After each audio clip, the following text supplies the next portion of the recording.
Hello everyone and welcome back to the Cisco Optics Podcast, where we talk about pluggable optics for networks. Manufacturing of optics has been historically cumbersome compared to electronics. With optics, you have to align components and glue them down or laser weld them. It was often done by hand because there wasn't enough volume to justify developing fancy robots. Compare this with electronics, where you put tons of devices on a single wafer and stamp them out in a highly automated fab.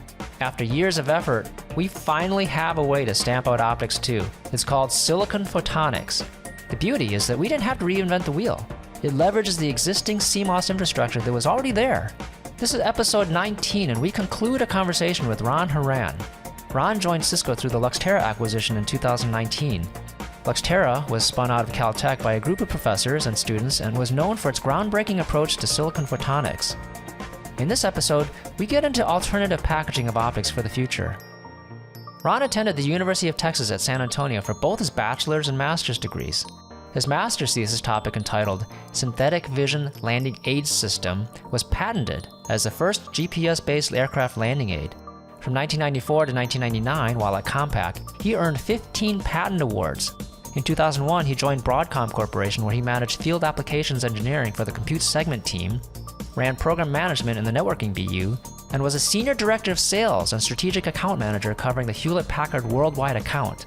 In 2011, Ron moved to Luxtera, where he worked as vice president of sales before moving into the role as vice president of marketing. Luxtera was eventually acquired by Cisco in 2019, where Ron now runs product management for the Cisco Client Optics Group. You could say that 2019 marked a new beginning for Ron. If you haven't already, please subscribe to this podcast on Apple Podcasts. You would follow us now. Depending on which platform you use, we may be part of the Cisco Podcast Network. Check out our blog at blogs.cisco.com and search on hashtag Cisco Optics Blog, all one word, no hyphen, and no spaces. You'll find podcast notes and links there too. For our YouTube playlist, go to youtube.com and search on Cisco Optics. And for product information, go to cisco.com/go/optics. And now, join me as I talk with Ron Horan.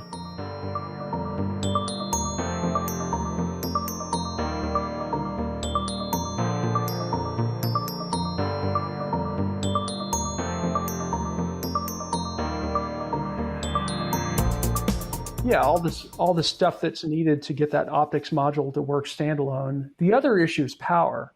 Power and cooling is an enormous problem in these mega data centers, right? We're talking data centers that are 2 kilometers long, and power has become such a big issue that you have to figure ways to reduce it. Otherwise, you have to build smaller and smaller data centers, and obviously the carbon footprint, you've got a data center complex that's 130 megawatts, that's not good. I mean, it's costly. It's costly for the environment. It's costly for just, the fact that you have to cool all that. So power has become an issue. And so, going back to the discussion about moving the optics from the front panel to closer to the switch inside the chassis, what that allows me to do is, today I've got these high-powered SerDes that are designed to drive high-speed signaling across a PCB, and I've got those SerDes on both ends, right? So I've got a transmit and receiver on both ends, and it takes a lot of power to drive electrons that far, 20 inches across the PCB, maybe through connectors. It just takes an insane amount of power. And so consequently, now if I can take the optics and I can put it with the switch, so now I can have a short reach, extremely low power bus between those two, I can remove those SerDes entirely and have, like I said, a more parallel short reach, low power bus. Then what that allows me to do is I can save 40% power across that data center, and along with saving costs. And so I think that it's the numbers are huge, and so consequently, that's where the industry is ultimately going to go. They don't have a choice.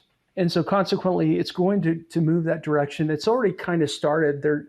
We have, you may have heard the term co-packaged optics. Co-packaged means that you're putting the optical tiles, very high density optical tiles on the same substrate as the switch PCBA, or as a switch ASIC. So an optical tile could be like your P die or something, right? Yeah, your an optical tile would be a P die with an E die on top of it. Now the light source is remote, so you're bringing the light source in from remote, so it's not sitting next to that huge amount, 600 watts of heat.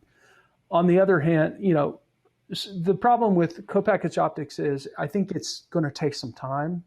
So what you're seeing are intermediate solutions where what they call near package optics, where you have a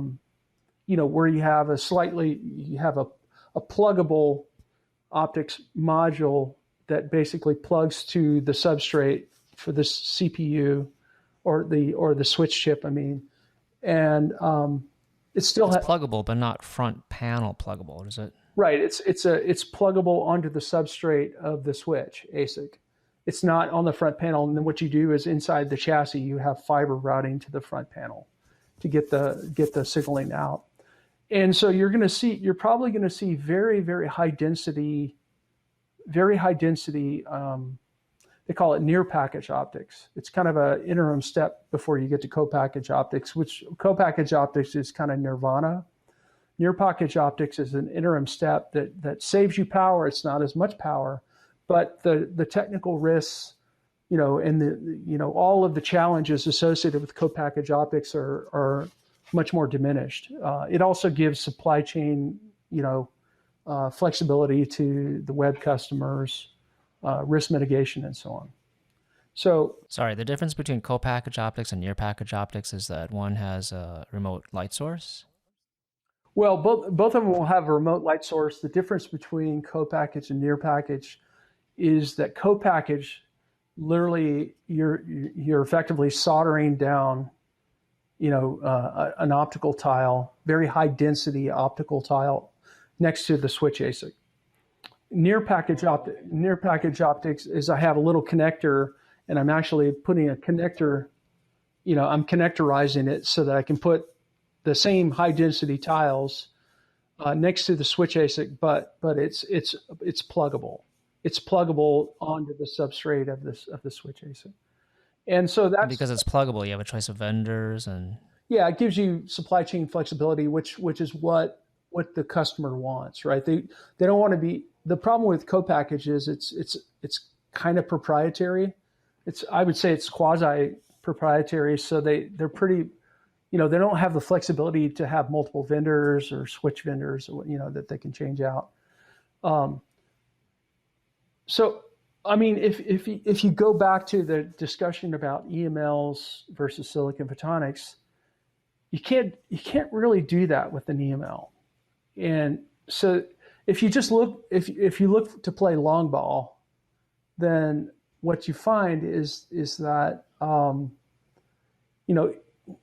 you can do EML-based solutions in the near term and probably the next few years. But if you really want to go to co-package optics and even near package optics, you really need a fully integrated solution. And that's where I think silicon photonics has an advantage. And the customers realize that. They understand that. And so that's why they're saying, okay, Cisco, we want to partner with you because you're strategically important, because you have this technology. And we know it's going that direction. So while they're planning for us for the long term, in the near term, we're engaged with them and they're buying our products and so on. So and I think that there's only a handful of companies on the planet who can actually pull that off, right? At least right now, and Cisco is definitely one of those. So, in fact, I would argue that if you look at the expertise required to do that, we've got the system expertise, right? Cisco sells, switch chassis for years. We have the optics. Yeah, and I think that's the thing that makes us stand out because, we're primarily a system vendor. And so that gives us a unique perspective and it makes us stand out. Yeah, I agree, but in my opinion, that's why Cisco bought companies like Luxtera and Lightwire and Acacia, and they bought, obviously we have the Silicon One, switch ASIC that we're selling. So we have the ASIC expertise, we have the system expertise, and we have the optics expertise. And in the optics expertise, we have silicon, all three of those acquisitions, Acacia, Lightwire, and Luxtera, are all silicon photonics based. And so, and so companies see that, and they're smart, they know what's what. And so they look at that and they say, okay, Cisco is strategically significant to us. We have to be engaged, near and long term. And so that's why Cisco wins, right? And so, one of the things about the web scales is they tend to lead the markets. So they're probably 2 to 3 years ahead of the other markets. And so eventually this will apply to enterprise data center. Everybody wants to lower, they want lower power, and they want, they all want that. And so they want reliability. Right. All the things I talked about: reliability, repeatability, and we can provide that. Right. We're providing these web scales, and that just basically migrates over to the other market segments. And with that, I think this is a good segue point to conclude session 1. Thanks so much, Ron. Really appreciate your time. It was very insightful and educational for me. I hope it's been educational for our listeners as well. And I'm looking forward to session 2. Okay. Thanks, Ron. No worries. I enjoyed talking to you.